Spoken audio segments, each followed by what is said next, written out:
Hi, everyone. I'm just going to let everybody kind of enter the virtual room, as it were, and we'll get started here in just a second. I see we have quite a few people registered to join us here today, and we're really pleased to have you here at Alternative Financing Ideas for Small-Scale Renewable Energy. We've got a really terrific set of panelists with us today. That includes, let me start out first with Carmen Dienst, and she is from WISIONS itself, and she's going to talk very briefly just about why this is such an important topic and how their work with energy practitioners relates to this really important topic. And then we'll hear from Zita de Puter. She's from Nexus for Development, and she's going to talk especially about this finance mapping study that they've had. So I think this should be very, very interesting to everyone. Next up, we'll have Rohit Sen, and he's from bettervest, and this is a crowdfunding platform that invests in a lot of really interesting projects. So if you're an energy practitioner, it might be interesting to be aware of bettervest. And last but not least, we'll hear from Badri Nath Baral from Winrock International, Nepal, and he's going to talk to us specifically about what it's like for them as a project developer and a couple of case studies, probably from Nepal as well. So I just want to say thanks for joining us here. If you're just now joining, we are really pleased to have you here, and we're going to have a very exciting series of discussions today on the topic of alternative financing ideas for small-scale renewable energy.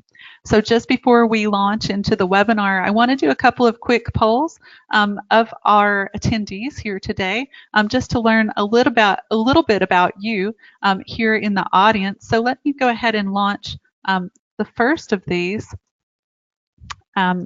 which should come up on your screen. And so which global region are you in today? Are you in the Americas, Europe, Africa and the Middle East, perhaps South Asia or Asia? So let's give you a few seconds to answer those, and then I'll share the results with the whole audience. And I think about half of you have voted, so almost everyone is voting now. Thanks again for joining us here today. If you're just now joining, this is Alternative Financing Ideas for Small-Scale Renewable Energy. This is the WISIONS webinar, and I'm your moderator, Molly Hurley Depret. So let me go ahead and share this with you. Okay. So let me share that with the audience. Okay, well, good. So we've got a pretty good spread across geographies, 10% in the Americas, about half in Europe, 25% in Africa and the Middle East, and 10% in South Asia and 5% in Asia more broadly. Thanks for joining us. I know it's late there in Asia, and a couple of our speakers are also joining us, even though it's the evening for them. So we want to say thanks to all of you. So next, I'm going to do another very quick poll, and this is just to know in what capacity you work. So I imagine you're probably quite interested in the topic, small-scale renewable energy and financing. So do you work for an NGO, maybe the private sector, government, academia, or other? And if you can just let us know, we're happy to see those responses and then share those with you again and get a little bit of interactivity going in this webinar. Okay, I think just about everybody has voted. Let me go ahead and share that one also with the audience. Okay, and again, we've got a good spread again around categories. This is really helpful for our speakers as well to know who they're speaking to. So about a third of you are from NGOs, also about a quarter from private sector companies, 13% from government, 13% from academia, and 17% from other. Okay, wonderful. So let me go ahead and turn things over to Carmen Dienst, who's going to give you a little bit of context on why we want to talk about this topic today, why it's important, and just share that with you a bit. So let me go ahead and, Carmen, are you there on the line? I'm here. Thank you, Molly. Wonderful. And I'm going to be running your slides, so if the audience, if you notice any small delay, it's just because it's over on my side of things. Trying to move forward to the next slides, etc. So hopefully this is going to work. I think my computer itself is having a little delay, but there we go. Perfect. These are our speakers, by the way. So, but Carmen, I let you take it away, and I'll move on to your first slide. But those are just our 3 speakers there. Right. Thank you, Molly. So yeah, here are the pictures and the descriptions of the speakers. We can come back to this slide maybe in the end when we have the discussion. Could you go to the next slide, please? So for the ones who have not yet attended our webinars or not yet been in contact with Visions, I'd like to give a short introduction. So Visions is an initiative which is run by Wuppertal Institute, which is a think tank with focus on transition research and sustainability. We are based in Germany, and Visions initiative is started already 2004 and is financially supported by the Swiss-based foundation Stiftung Pro Evolution. So our mission is written here. So we have the mission to empower the practitioners and communities in the Global South. And the idea behind is to empower them for the transformation of, to transform the production and use of energy, so that in the end we can also enable sustainable development with these sound solutions. So the clear focus of us is on the practitioners. And if you go to the next slide, you can see how we try to do this. So we have different kind of activities. A key activity is the support of sustainable energy projects and also of knowledge exchange activities. So far, we have supported 128 projects and exchange activities. The number here is a bit outdated. And on the other hand, we also support practitioner networks that try to exchange knowledge and do advocacy for the energy practitioners on the ground. As some of the projects of ZEPs that have been supported have been in the cooperation with Winrock, so this is why I'm quite happy to have Badri here also in the webinar. And one exchange activity was also in cooperation with Nexus for Development, but we will hear something about it later on. On the other hand, we as think tank, we are researchers and also try to analyze the different delivery models, good solutions that are on the ground, and publish our research papers on this. And we also try to share the knowledge, which is through our blogs, but also through brochures and this kind of webinars. Next, please. So why are we focusing on finance in this webinar today? We have had a series of webinars that started this year, and we look at different kind of topics that are quite important for practitioners. For example, we had a look at the biodigesters for family farming. We had the question, what happens if the grid arrives when you have an off-grid project and then you adapt to the grid, and also on productive use. But in all these webinars, we ask the question to the audience, what are really key topics for you? And one of the main topic there, but also in the networks and in the cooperation, is of course finance.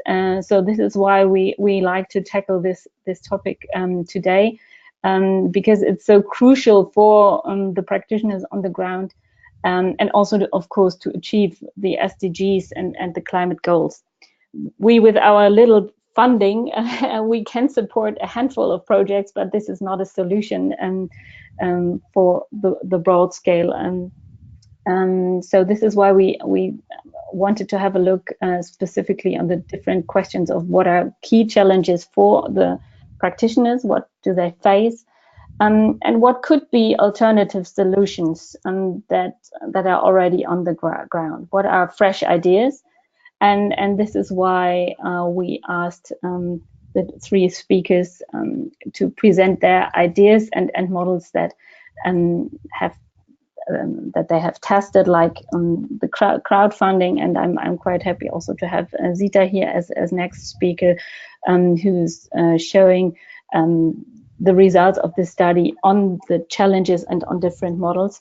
And as I said before, we're also quite happy to have Winrock here on the ground, because they have experiences from the different kind of projects they implemented and what are really challenges and possible solutions for practitioners. And with this, I'd like to hand back to Molly. Thank you. Thanks so much, Carmen. I'm just going to bring it back to the slide with our speakers there. And yeah, thanks so much for giving that overview and kind of the rationale for having this webinar today. So with that, I'd like to move directly to Zita. Zita, are you there on the line?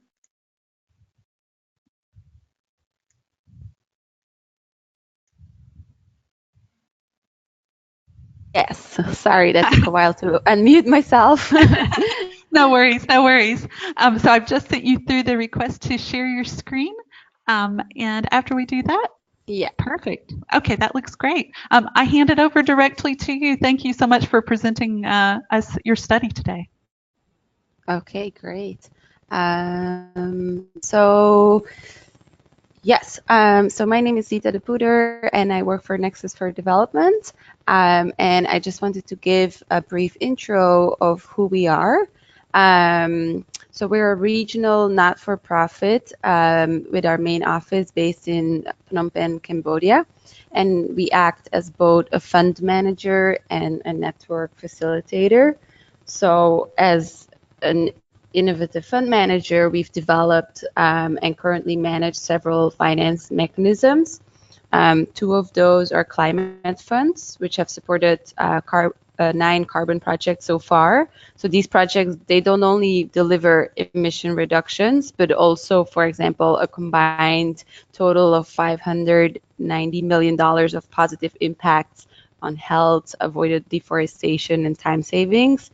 So for example, these are like water filter projects in Indonesia, or biogas digesters in Vietnam, cook stoves in Cambodia.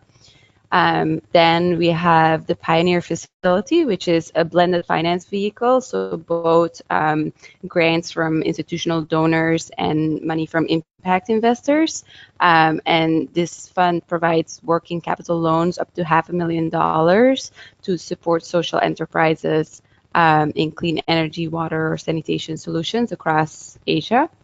And then lastly, we have our Clean Energy Revolving Fund, which this one is only for the Cambodian market, and it provides affordable finance to farmers in Cambodia to switch to renewable energy. So besides our funding work, we also are a network facilitator. We actually bring together a targeted network of 20 social enterprises or NGOs who operate on a market-based approach in their projects that are active in clean energy, water, sanitation in Asia. And we do knowledge sharing activities and sharing lessons learned. We organize webinars, technical working groups, and other knowledge activities. And so, for example, the project I'm talking about tonight is one where we facilitated these dialogues between entrepreneurs and financiers to help remove the barriers for entrepreneurs. So we feel that because we are both a financier ourselves and also bring together entrepreneurs, that we're uniquely placed to deliver work like this. So we all know that entrepreneurs face barriers in accessing finance. And that's partly why we developed these financing mechanisms in-house. But we also wanted to get a better overview of what exactly are those barriers. And so what I'm presenting here are some insights from qualitative research that we did with entrepreneurs. And just, you know, when we talk of entrepreneurs, we mean social enterprises in the startup, scale, or growth phase in Asia who work on clean energy with a market-based approach. So just keep that kind of in mind as I go through all these slides. So yeah, what are some of the things that we discovered and also confirmed is that a lot of the finance is expensive and lacks flexibility. So for example, like really short loan tenures that do not meet local needs. Like on average, loan offers have a tenure of 1 to 2 years, while entrepreneurs reported a need for for loans from 3 to 10 years, for example. Projects, they often don't have enough cash flow to meet a short payback period. Then also many times interest rates are just unrealistic. For example, in Cambodia, annual interest rates of a bank loan go up to 18%, or commercial private equity funds are looking for, market risk adjusted internal rate of returns of around 35% because they consider renewable energy investments, and particularly in frontier markets or markets with political instability, to be of high risk. And then many times there is a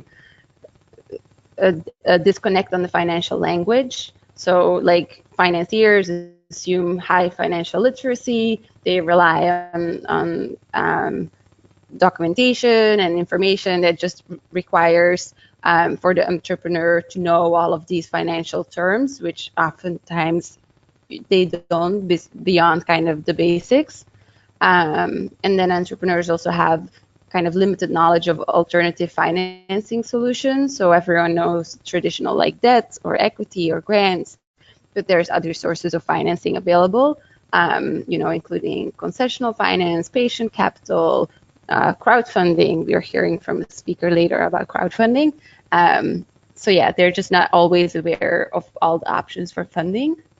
And then another barrier is related to risk. So just kind of the perceived risk of renewable energy.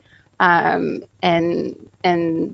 due to that, financial institutions many times don't provide financial products specifically tailored to renewable energy entrepreneurs because of the perception that renewable energy investments are just too risky. So these are some of the barriers that we came across. And so to address some of these barriers, we wanted to map out the financial landscape. And in total, we found 100 financial schemes that are dedicated to renewable energy entrepreneurs in the region, so just in Southeast Asia. And the map that you see here is just a selection of those. It's not all of them. And to clarify, like, what do we mean with financial schemes? So for example, when a bank in Cambodia has a dedicated financial product for renewable energy, it would be included in our mapping. Or when an impact investor has a renewable energy focus and they are looking for enterprises, across Southeast Asia, they would be in our mapping. And here is kind of a breakdown per country. And for full disclosure, this research wasn't exhaustive at all. And it also had a very strong focus on Cambodia. That's why that's kind of listed as the first with the most schemes, but potentially it's not. And then why it doesn't add up to 100 is because some of the schemes just target one country while others target multiple. So they're counted for each country. And then when you look at the breakdown by funding, it's really interesting, to see that more than 60% of these schemes provide debt instruments, 36% equity, and then 26% grant.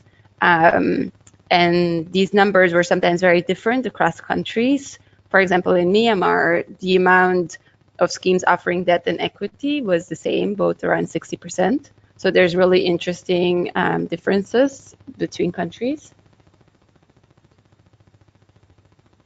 And then we've also found out that the financial landscape in Southeast Asia is mostly dominated by development bank programs or government funds such as AFD or and by the for-profit funds. Uberis Capital, for example, an impact investment fund, or Undeterred. And then about 1/5 of the schemes were non-for-profit funds, so like Mercy Corps or PACT or ourselves, like our funds would fall under that category. And then there's traditional banks and MFIs under financial institutions, and then examples of crowdfunding that we had included.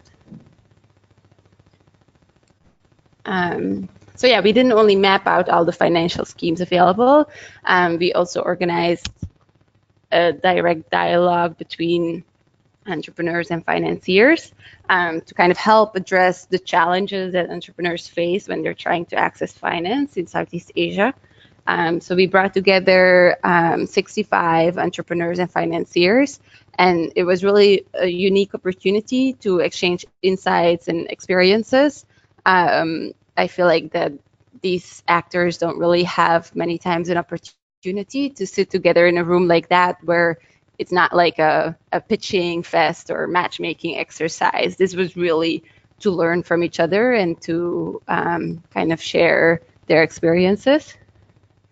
And yeah, we presented our mapping there and case studies of particularly innovative financing schemes that could be replicated, you know, serve as a model for other geographies. And we did a 6-month follow-up survey after the event, and we're really pleased to see that the results were very positive. Like more than 90% of entrepreneurs felt like they actually had a better understanding of financing options and financial terms. And over 70% of the respondents had made new connections, and actually some of those had led to specific collaborations. So that was very positive for us. And then, so what will happen next? So we've received funding from WISIONS for phase 2 of this project, and we're organizing a 2-day workshop in Yangon in February. And so what we learned from our previous workshop was that entrepreneurs also really appreciate this time for peer-to-peer exchange. They don't really have that many opportunities for that. So that's something we're going to focus on during the February workshop. And then also this advanced financial training led by expert coaches. And then the topics of those trainings are informed by the survey from last year. And we're also going to do a pre-workshop survey to really ensure that the trainings and the content is very targeted. And then we're expanding the mapping to include more schemes across more countries. And we also want to put this online into like a really cool online visualization that can be easily accessible by entrepreneurs or incubators, accelerators, donors, with using filters and keywords for like an easy overview. And we also want to put other resources online. So yeah, those are our next steps that are coming up. And then everything that I was just talking about of the mapping information and the outcomes from the workshop and the research, they were published in a report earlier this year. So you can download that report through the link. And that's all from my end. Thank you. Great. Thank you so much, Sita. That's really helpful to hear. And I just want to remind the audience that as the speakers are talking, please send in your questions, and we will try to pick up as many of those as possible during the Q&A portion of the webinar. And in addition, as Sita has mentioned, her report is available at that link, which I've also made available as a handout here in the webinar. So if you do want to take a look at that, you should be able to download that here. If for whatever reason you can't access it, just let me know and we'll make sure that you get a copy of that after the webinar. Okay, so wonderful. I'm going to go ahead and switch over to Rohit, who is going to be our next speaker. Hi, Rohit. Are you there on the line?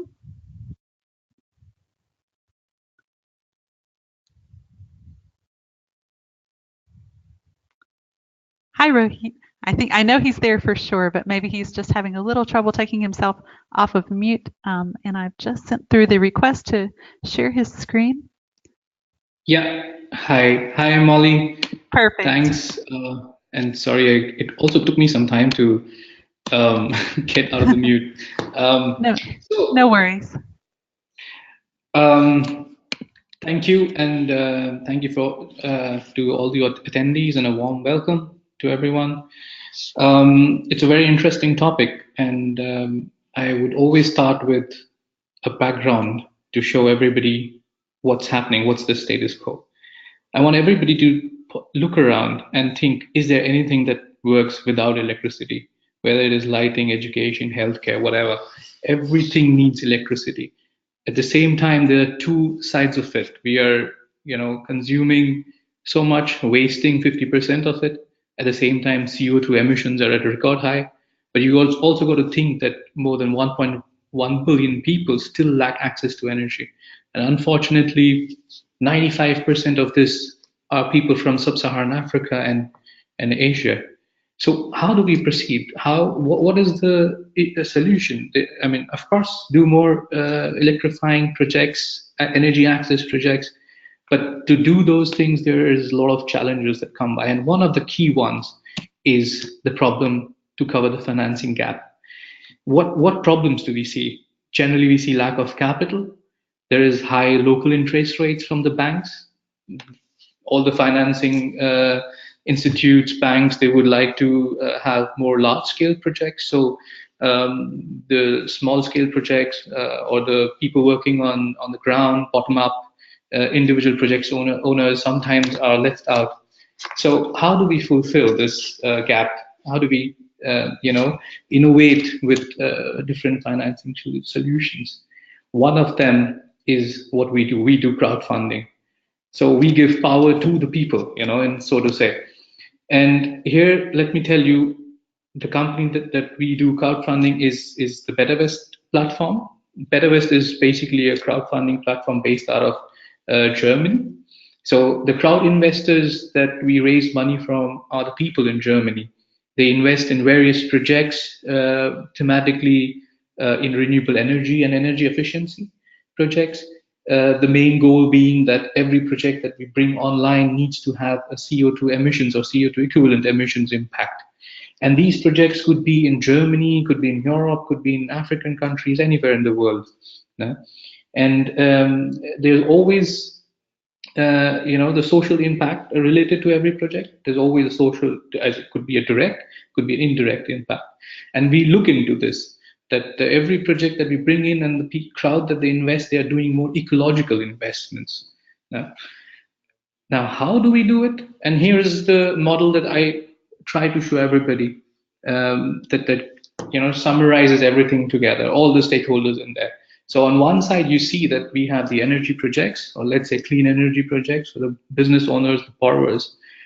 On the other side, we have the crowd investors from Germany.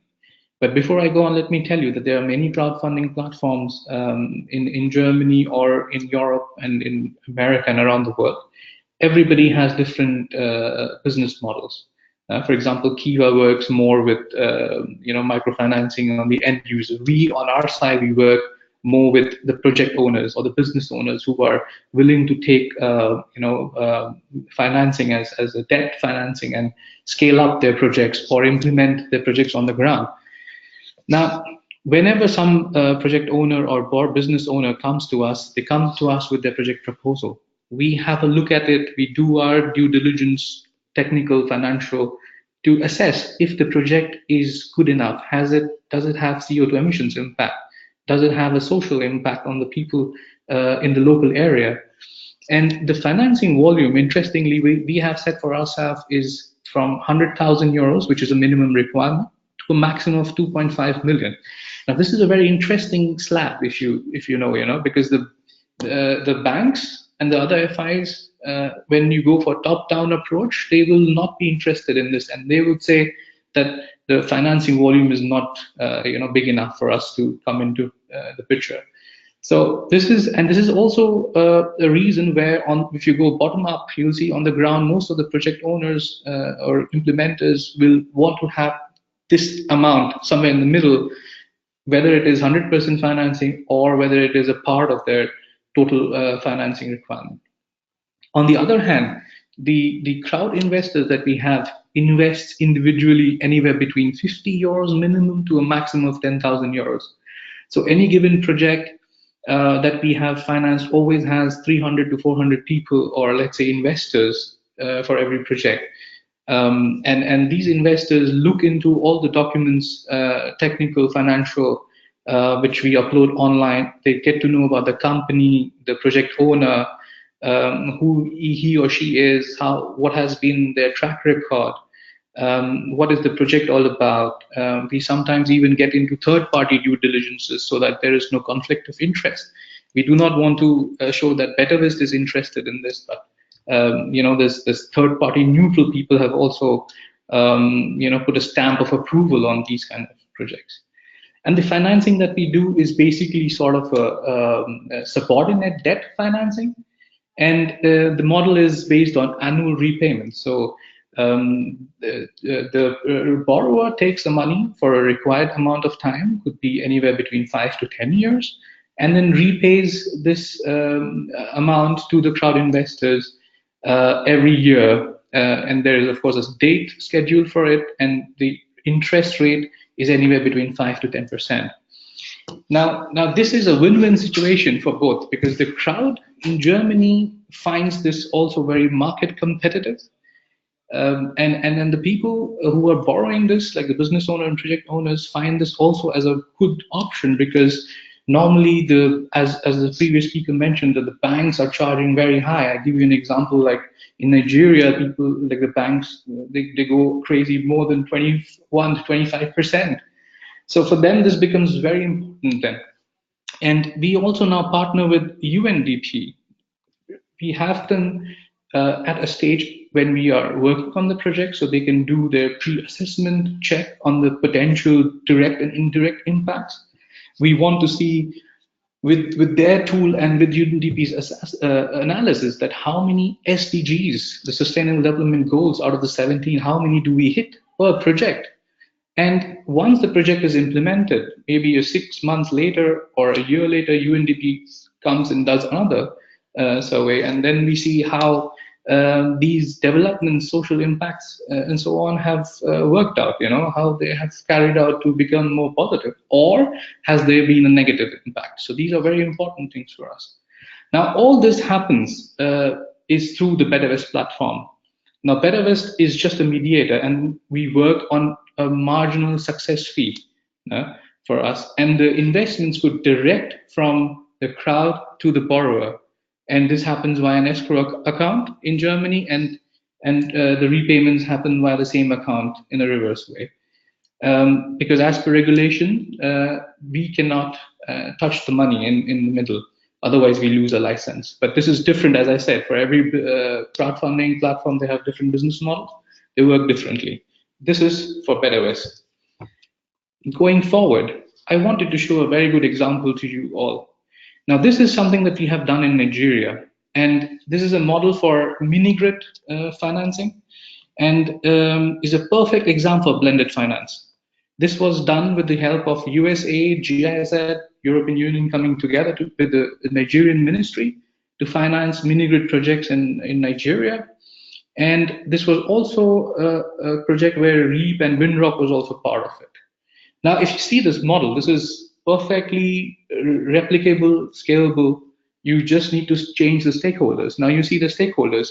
The energy program, Nigerian Energy Support Program, NEST, gave technical and soft assistance to the project owner, like doing the due diligence, doing technical financial checks, what is required, what is not required, seeing what cash flows they have, getting consultants to work where they want. So these all these payments were done through this technical assistance, basically coming from the funding, the grant funding. They also financed the generation assets. So instead of going and giving the money directly handout, they in fact went into bidding and got the generation assets themselves. So, which is a part of all the mini-grid projects. On the other hand, the state government, the Ministry of Environment, they got involved and gave permits wherever required, licenses wherever required, and so on.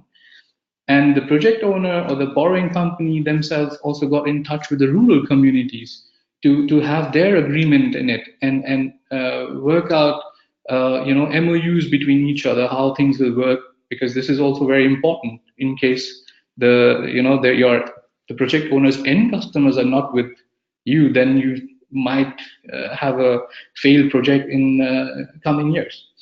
And on the other side, you see there is equity coming from the project owner to finance the local distribution assets, some other generation assets in the sense of diesel genset as backup and so on. So the total financing was then divided between public financing, private financing, and below you see debt investors from bettervest. So this is what I call further from people financing. So we talk about public-private partnership. This is a perfect model for public-private people partnership.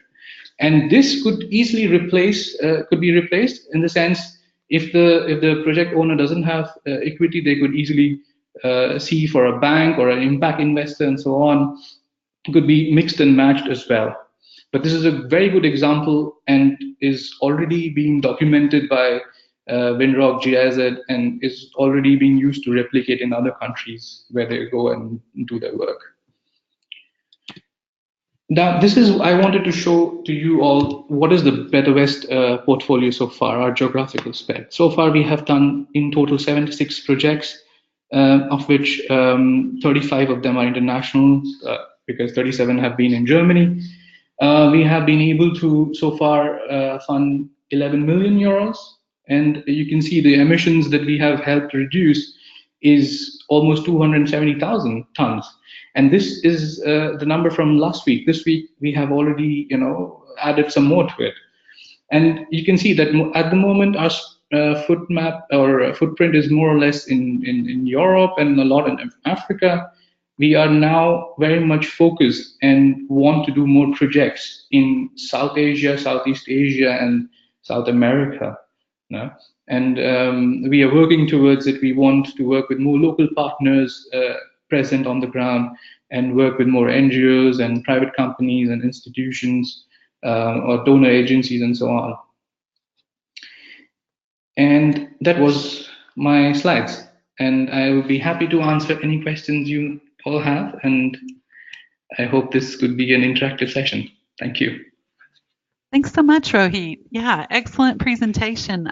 And thanks everybody for sending in your questions. I see we've got a couple for you already, Rohit. So hopefully some more will come in. And let me move over now to Badri, Baral, who's going to talk to us about Winrock International in Nepal. So I'm just going to ask Badri to come online. Hi, are you there? Sorry, I had you muted. I had you muted. It's okay. But yes, please go directly into your presentation. We look forward to it. Yes, thank you, Molly. Am I audible? Yes, you are. No, okay. First of all, I'd like to thank Carmen, Molly, and the entire Vision team for choosing me as one of the panelists for this webinar. So starting with my presentations is primarily focused in three areas. I'll be discussing at the beginning, I'll be discussing briefly about the Winrock and Winrock in Nepal. And I'll also share what are the fundamentals of energy financing that Winrock is practicing, particularly in Nepal. And towards the end of the presentation, I'll share some of the cases that we have actually completed or achieved in Nepal that might be useful for all the audience here.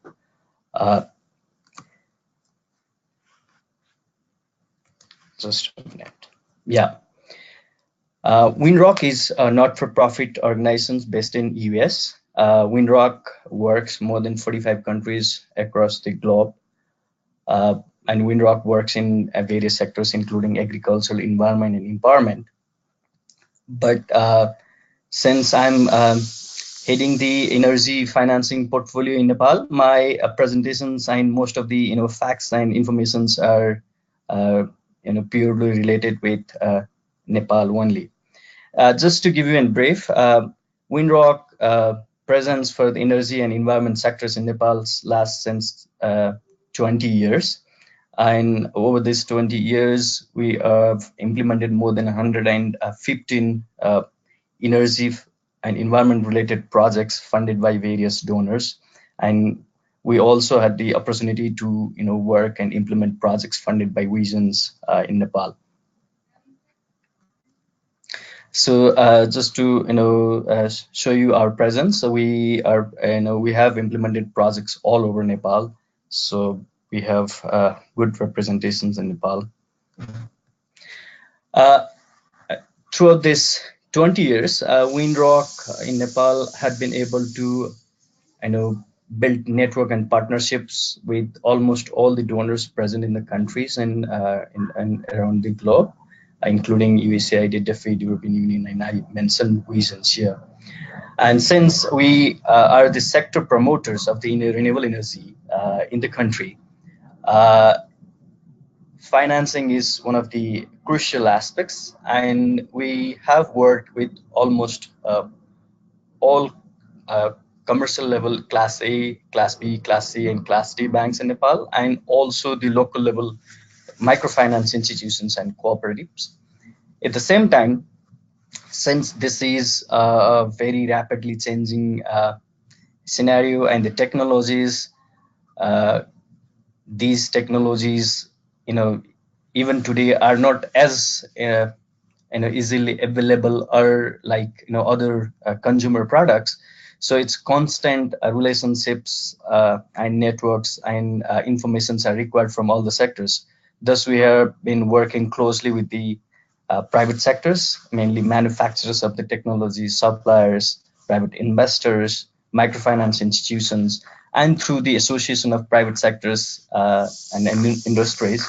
And also equally, ownership and active participation and support from the government is important. That's why you have always collaborated with various ministries, line ministries, and the departments of the government of Nepal. And Alternative Energy Promotion Center is the apex nodal agency to promote renewable energy in Nepal. That I'll be also discussing the collaboration with them in few later slides.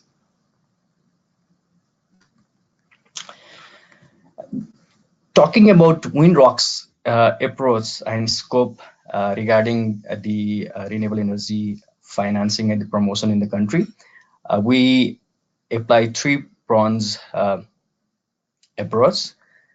One is we need to map the gap as well as the need of the technology depending on the geography and community, whether it's off grids, on grids, whether it's related with the lightings or for cookings or for other purpose. So what are the at the same times we also conduct research how technology is evolving, what are the new ideas or approaches coming across the globes, and we also try to test or bring those technologies and idea in Nepal and test it. At the same time, facilitating government agencies and other line agencies for suitable policies, and also advocating those policies to all stakeholders, including private sectors and others, is another important aspects. And we actually played a pivotal roles in the subsidy policy for promoting renewable energy in Nepal.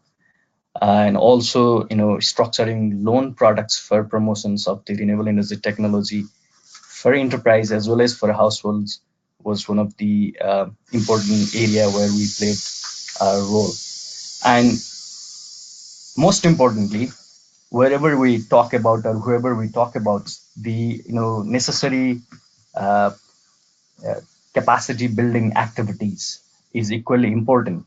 So whether it's for microfinance institutions or the banks, designing a suitable loan products is equally important, and we needed to help and educate them and also provide required trainings. At the same time, it's equally important to educate our and private sectors to come up with the technologies and suitable solutions so that it will be beneficial for not only consumers, enterprise, and also for themselves. At the same time, collaborating with the governments and conducting various capacity building activities for government line agencies and key people for collaboratively promoting renewable energy technology in Nepal was equally important. So with this three-pronged approach, we have had various projects and our expertise in carbon inventory project, project design, document preparations. Even we had projects in biofuel, jet, and then gasifier. That was one of the projects funded by WISIONS. And we have also worked for commercialization of micro hydro projects that were not fully commercially operated. And also we are testing ideas to promote waste to energy projects in the poultry sector in Nepal.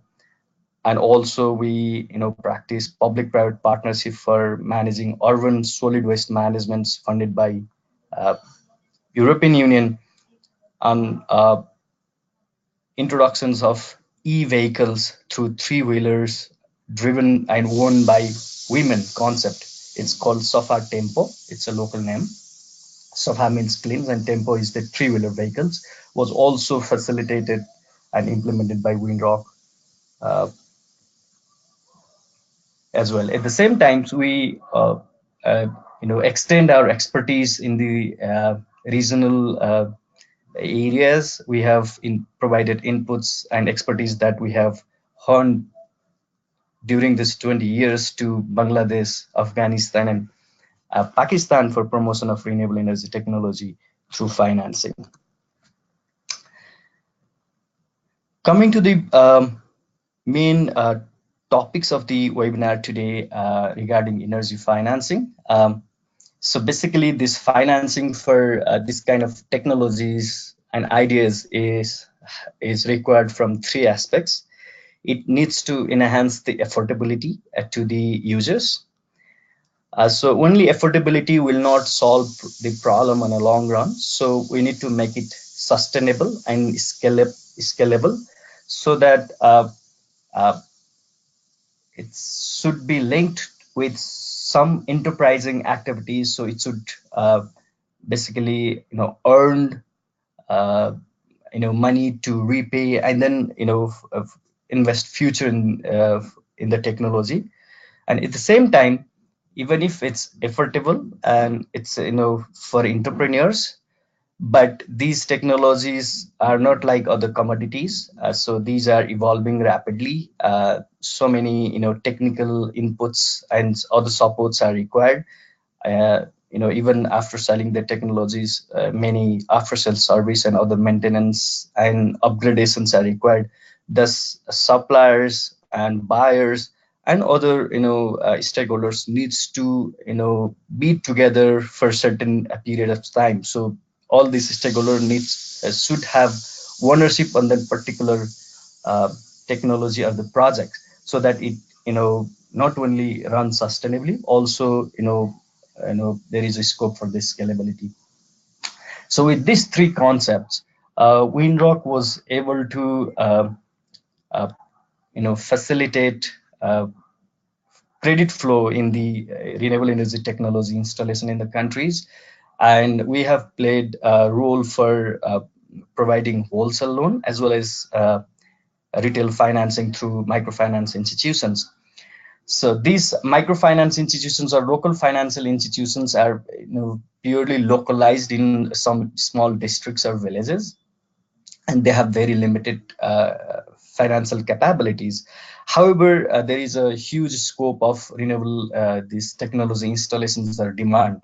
Because of their limited financial capabilities, those technologies promotions were somehow obstructed. Thus, we were able to bridge the gap between those local financial institutions with the large-scale commercial bank that are present at the headquarters or in the capital cities. And we actually help those local financial institutions to enhance their internal control system mechanism, everything. And then these large-scale commercial bank provide wholesale loan to those local institutions, and these funds loans are then on lent to end users or enterprise for the installation of these technologies. And just to give you the rough figures, 35 350 million rupees of wholesale loan was flowed to the local institutions through a couple of our renewable projects. To the retail financing models, various models are practiced, and it is also evolving process. I know in certain cases, these local level financial institutions directly provide credit to the consumers so that the technology itself becomes affordable at upfront, and at the same time, and those will also trend for other income generating all, so they can repay the loan to the local finance institutions. Also, at the same time, some of the technology suppliers, they actually bring the model uh, kind of one or lease to one or pay as you go. So the you pay certain amount of initial payments at the beginning, and we pay to the installer on installment basis. It's sometimes a quarterly installment, so that the consumers do not have to worry about the upfront cost of the technology installation. In certain cases, this special purpose vehicle is formed to for a particular projects.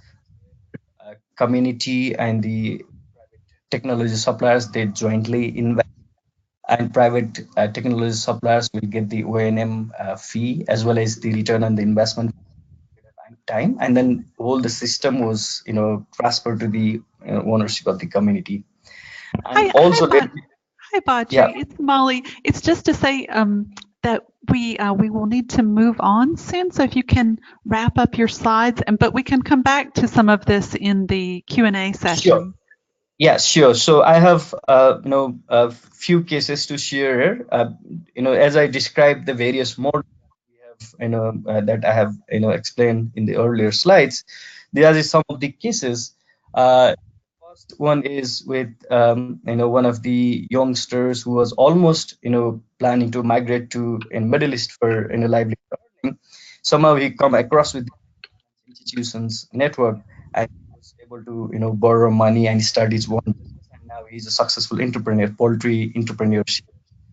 And the other extreme case is in the second one, there was a disadvantaged community who was very close to the transmission line, but they were not electricity connections, and also because of poverty, also not included in the financial mechanism. One of the cooperatives was able to educate and convince them, and the cooperative met them, and then they started giving them small loans for installing small solar home systems at the house so that they could charge their mobiles and have 2-3 bulbs so their children can study properly.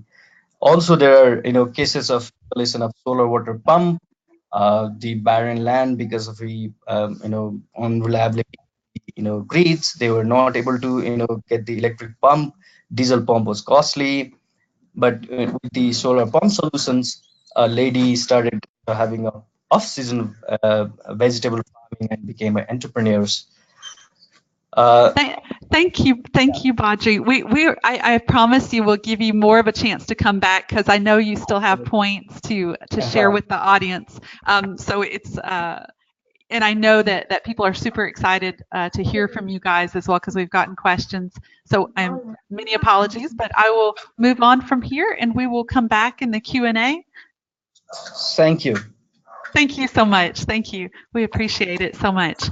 And I know based on all the questions that we're getting, I know we want to get to some of those. And we also want to do a very quick poll with all of you just to hear some of your thoughts on these questions. So let me just put up the images again of our presenters there just so that you know what they look like. And I'm going to send you guys through a quick poll question about challenges for small scale finance, because we really want to hear your thoughts on this.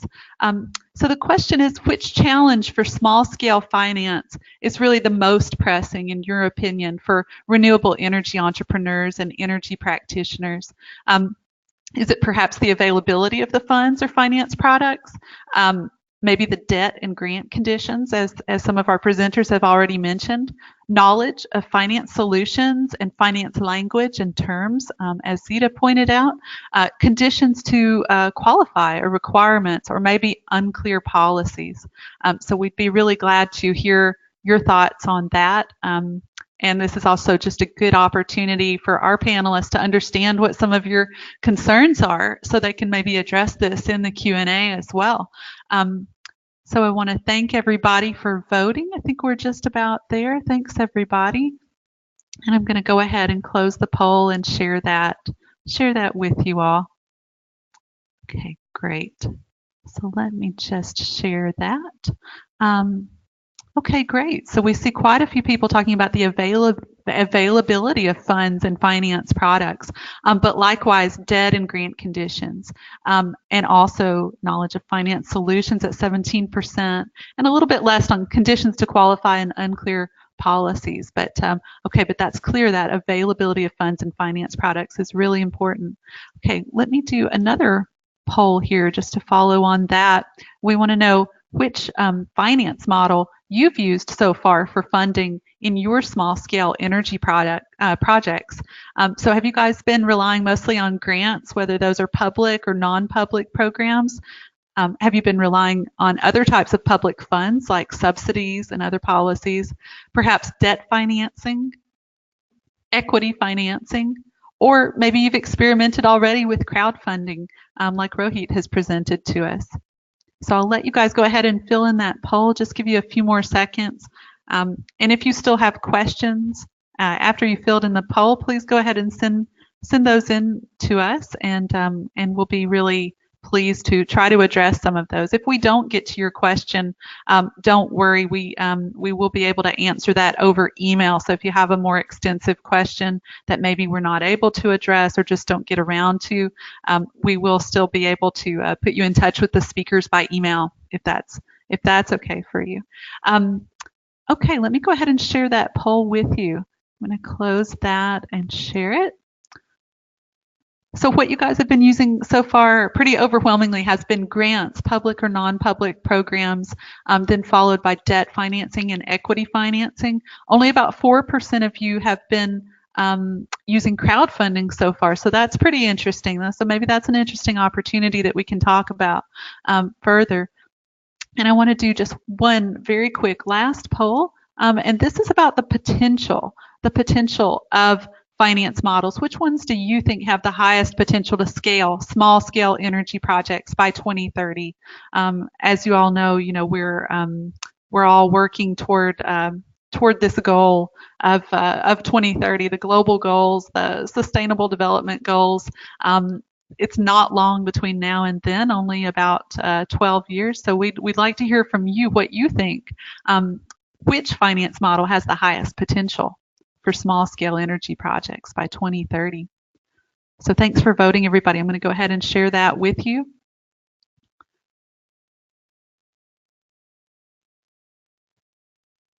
Okay, let me share that with you so you can see those results.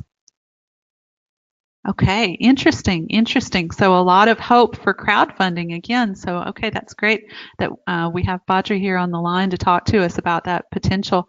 And as well, public funds, 24% as well. So clearly, that's very, very important. People have a little bit less faith, or a lot less faith maybe, in debt financing, but a bit more in equity financing and still grants. So great. Thank you, everybody, for sharing in these questions that we have for you. So moving straight into Q&A, I want to make sure that we get to your questions. And I'm going to start with Zita. Zita, would you be able to come back on the line?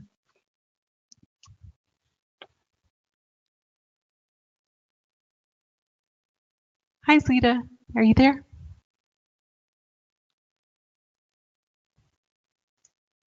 Yes. Sorry, that was on Okay. my end actually, not on Yeah. yours. So moving into the Q&A portion of our discussion here, thank you very much for your presentation, first of all, and just a reminder to the audience that the full report from Nexus for Development is available as a handout.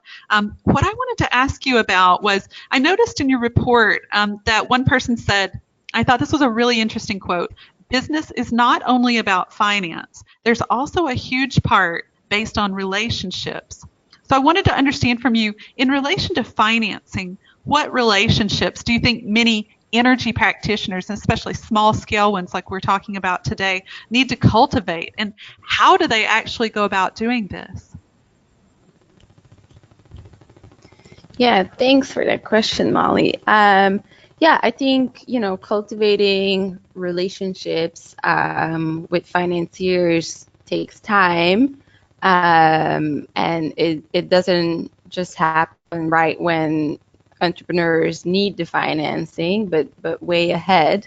I think that's also why, kind of like matchmaking exercises or pitching exercises can be helpful, but I feel like more informal kind of networking opportunities and cultivating relationships with financiers at other times is very helpful as well.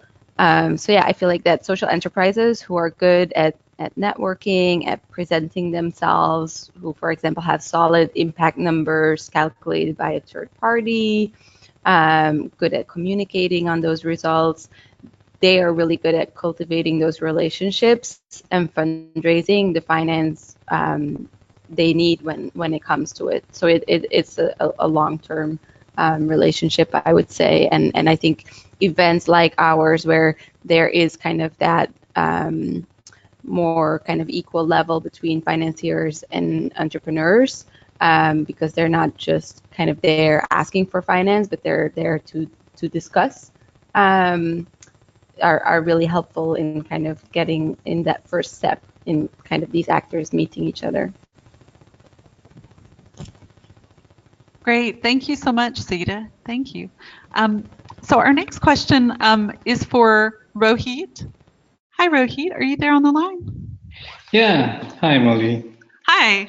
So what I wanted to ask you about is that, as we've discussed, crowdfunding can have a lot of benefits. And as you can see from the polls, people have a lot of faith in this actually for the future, which is quite interesting.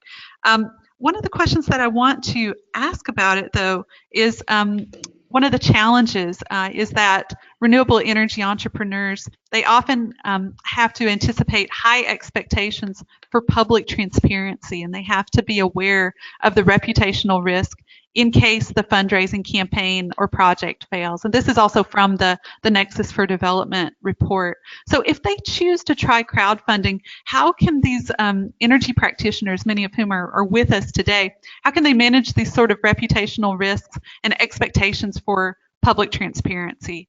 And I understand that trust is a big part of that as well. So if you wouldn't mind kind of expanding on that a little bit. Yes, Molly, thanks for the question. Look, this is very important. Transparency in these kind of projects is very important. People who are lending money to you, basically the crowd investors, need to have as much as transparency, basically knowledge about you, your company, about the project as much as possible. Nobody's asking to publicly upload or show, technology secrets or trade secrets. But as much as what can be done, you be transparent, because the more transparent you are, the more trust can the investors have on you, your project, your company. And with this trust, and this is what is the relation that the previous question was about. So with trust, you build a relation, the relation between the investors and the borrower, and relation goes a long way. And in this whole thing, communication plays a big role. So basically, when I trust you that you deliver on your promise, meaning that when you come up with your project, you show me everything, you promise that you borrow money and return it as and when you're supposed to. You've got to communicate. Errors in communication and transparency can break the trust and hence hamper the relationship. So, and I see it positively, because the more you show and show your company to the investors, to the local people, to the public in Germany, for example, you are doing a PR sort of in a certain sense. So this is a positive advantage, and you've got to communicate from day one. We try our level best that we work on projects and see that they are the best, try to cover up all the loopholes and gray areas, that the cash flows are good, technical due diligence, financial due diligence, everything is okay, so that the project has less chances of failure. But in case there are certain reasons for which you cannot predict, for example, the change in the US reserves, some law being passed in the US creates a fluctuation in the dollar prices. I mean, this, you have to see how your repayment is happening, how you're getting your loans back from your end customers, and you have to communicate with everybody on the investor side. Keep them informed. You cannot come on the last day and say that, okay, I'm sorry, I cannot repay your loan, because it will, impact your relationship. I mean, this is true for not only for lender to borrower, but also true for friends, family, and other relations. What you promise, you don't stay. There is always some impact on the relationship. So very important. Keep your communication, your transparency open. Keep the trust that you have. Maintain it. This is very important. Thank you, Rohit. Yeah, I think that's really, really useful to hear, that the importance of communication and trust in dealing with crowdfunding. So excellent. I'm going to move to Badri for a question now. Hi, Badri. I think you're there on the line. Yeah. Hi, Molly. Hi. Thanks a lot for your presentation. And we wanted to understand a little bit more. I mean, obviously, Winrock International Nepal has collaborated with many different partners, and even including WISIONS on a solar water pumping project, as well as those case studies that you were mentioning at the end. That I'm sorry that I had to cut you off on, but I know you guys have done some really amazing things. As a project developer, since you've been involved in so many different types of projects and have worked with so many different partners, is there one piece of advice that you would give to energy practitioners who are currently struggling with financing? Yeah, thank you, Molly. This collaboration with right partners from the right time is really important one. And in Nepal, that's we are practicing over the years. And most importantly, regarding this pumping, there are many similar projects funded by different funders who was going on. Government was also very positive about that. But we thought this real ownership and press on the project will happen if we start from bottom up approach. That's why we started our discussions right from the grassroots table, where farmers associations, cooperatives was there. So we actually mobilized them to find out the real need of the farmers, and in terms of technology, in terms of preference, in terms of geography and all. And also at the same time, we have linked with sectors with that, farmers, so that they can communicate themselves to, design the right and also the suitable, so that it is a win-win for them. Also, since the cost up high, we collaborate with other projects, just to name renewable energy for livelihood projects funded by UNDP was also promoting solar water pump, and then we collaborated with them so that we could leverage some of the fund to lower the cost of the technology, which is beneficial for all of them. And also we government institutions, because there was no provisions of subsidy in the solar water for irrigation, but it was our demo projects. After our successful installations of various pilot projects, government was convinced, and then later on they revised the policies, and they also allowed subsidy for solar water pump for irrigations. of the examples I'd like to share here. So it's if you collaborate with the right partners, right, from the right time, I think it will help greatly successful project implementations. Not only for the project periods, it will also sustainability and scale up. Thanks, Thank you. Badri. Thanks a lot. While I have you there on the line, I wanted to also ask you another question. And the question is about a gendered financing strategy. Does Winrock International, Nepal, or Winrock International in general, do you have a gendered financing strategy, especially for renewable energy and agroforestry? So it's really difficult to comment on this at the moment. But in Nepal, it's not in a dedicated financing product or schemes that we practice. Most of the models that we that I have shared, and also as Rohit mentions, we are we have practiced this funding, and we're also looking forward to similar financing mechanism in Nepal too. So you're looking into that, yeah? Yeah. Yeah. And there was just a little follow-up to that. How can gender inform financing models? How are you guys thinking about that? I mean, at least in the Nepalese context. So we are trying to discuss and get information from our practice in Nigeria, and also in other areas, and we are still in the evaluation phase. And, I really don't have the exact approach or ideas to share at the moment. That's totally fine. That's totally fine. Something for the future, but yeah, I thought it was an interesting question. Thank you. Thank you very much. So I wanted to come back around to Zita. Hi, Zita. Are you there on the line?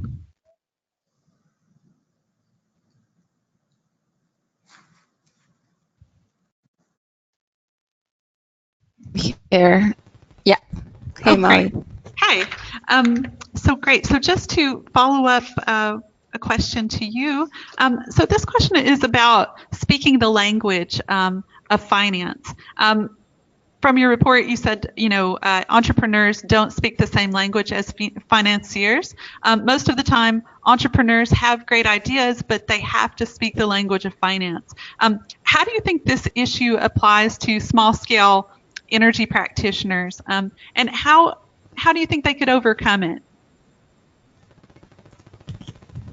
Yeah, I mean, I think probably this issue applies even more to small-scale entrepreneurs than to larger companies, because many times it's like a family business or a one-person business, or they have maybe like a finance and admin person, but not necessarily someone specialized in finance. It's kind of like the founder of the company that has kind of done the research himself and looked up a lot of YouTube videos, or maybe I'm kind of stereotyping here, but I think, yeah, so that speaking the finance language, it would be more of an issue with small-scale entrepreneurs than with more established large-scale commercial enterprises.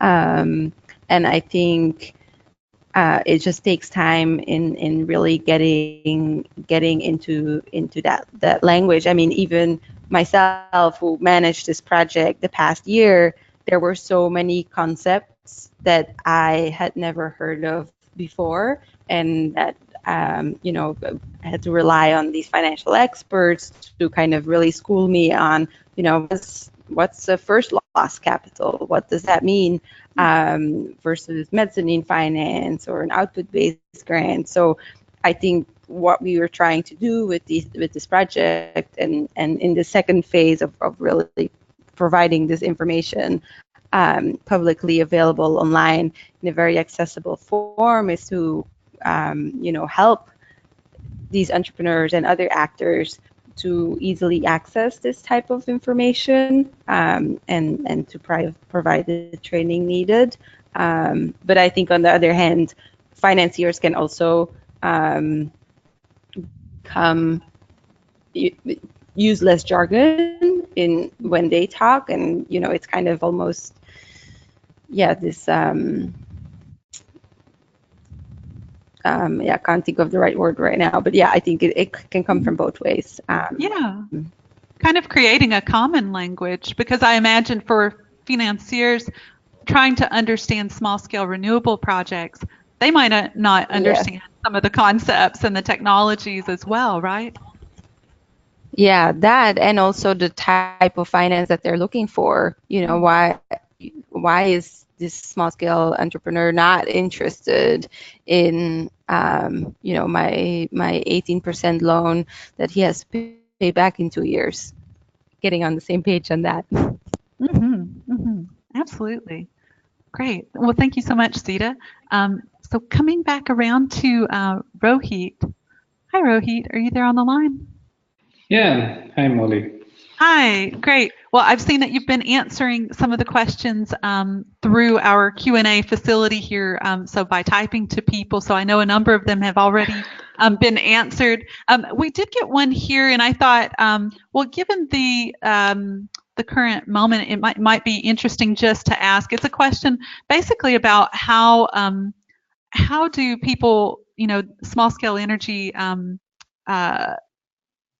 project holders, basically, how do they get involved with the types of work that you're doing? So if somebody has a project to propose to bettervest, how do they do that? This question is coming particularly from someone in Yemen, actually, who says, at the current time, there's a national war, and a lot of people are actually a war in general with many international parties, of course.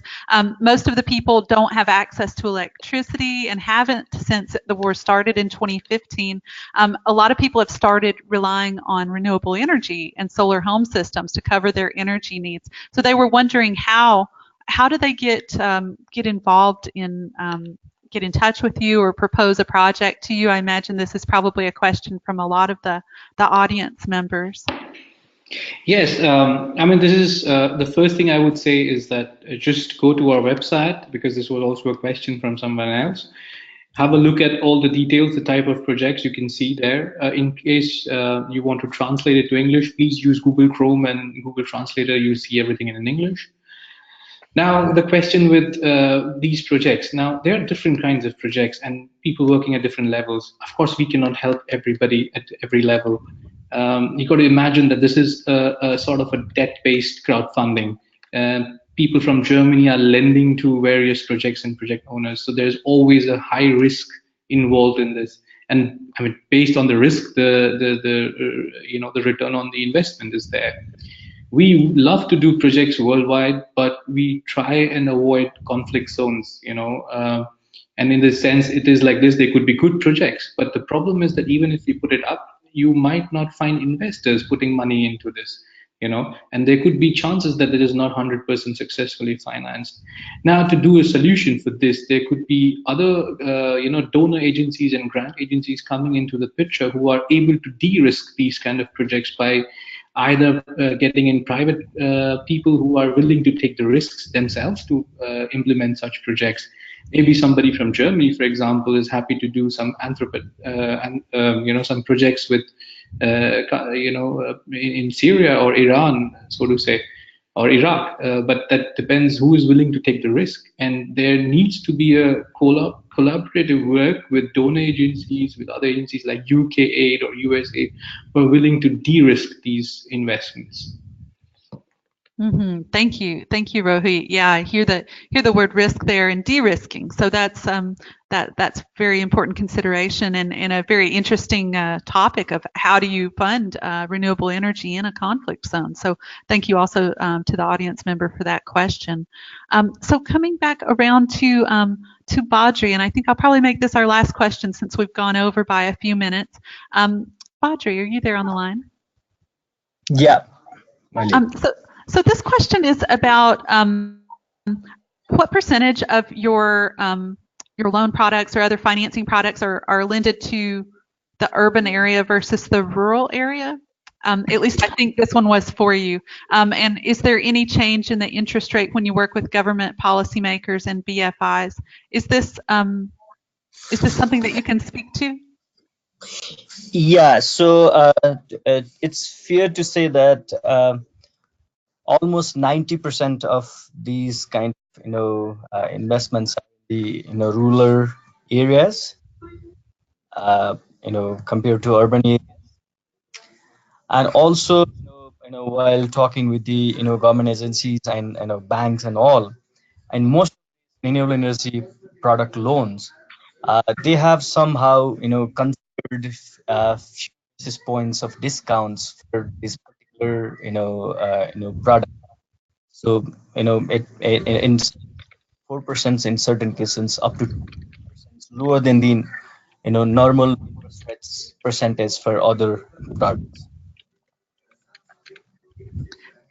Okay.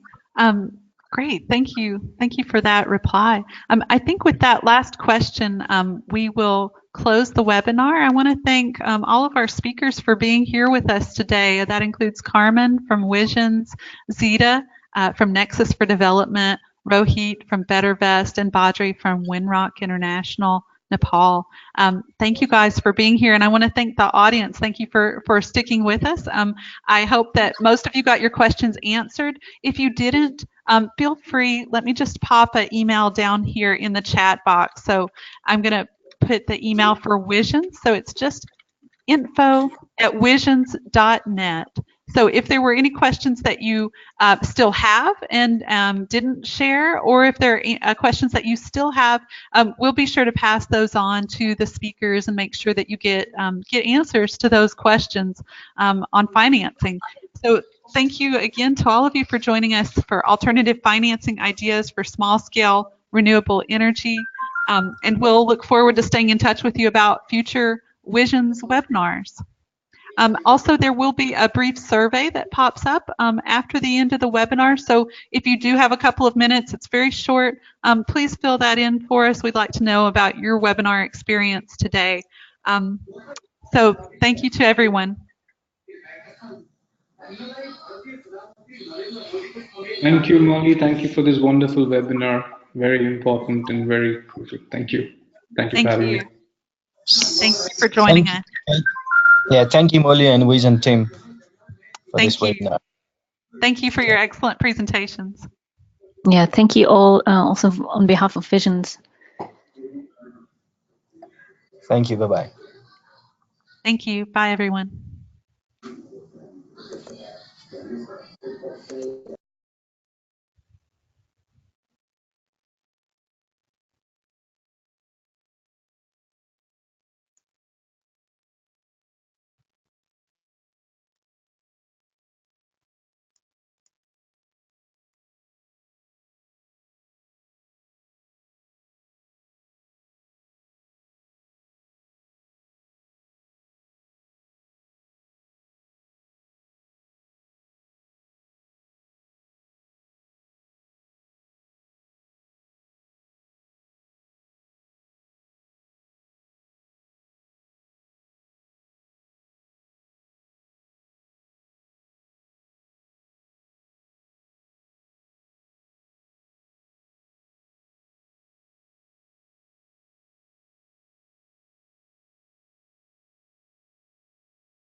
Hello, Kia.